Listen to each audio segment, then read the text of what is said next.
Alô, minha gente, tudo bem com vocês? Já estamos aqui, né, na Lagoa aqui do Boqueirão, em Maricá. Tá bom? O vídeo hoje é bem especial, você vai gostar muito do vídeo.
Marcos Oliveira aí do canal Nacional, pessoal, olha aí, ó.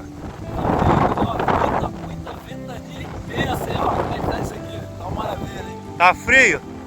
Tá mais ou menos, mais ou menos. Começando a querer chover por aqui também, né? Claro. Tá. Mas tá bonito. Mas tá bacana o ambiente, né? Não sei se vai dar pra ouvir meu áudio aí pela questão do vento, mas o lugar, realmente, um lugar bonito, hein? Paradisíaco, né? Exatamente. Valeu.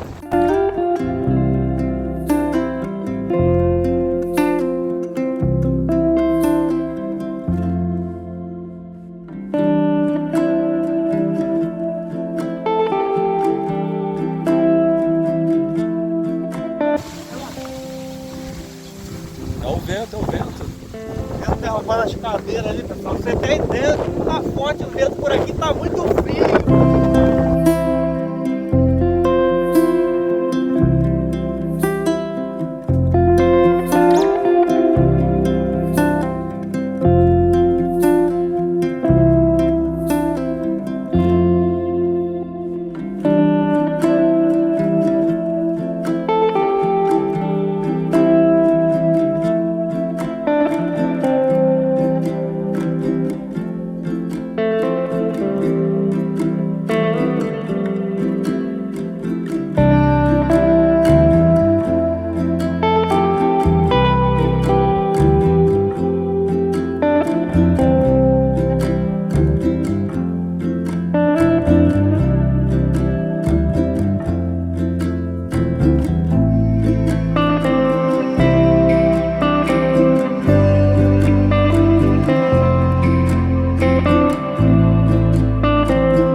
Ajude.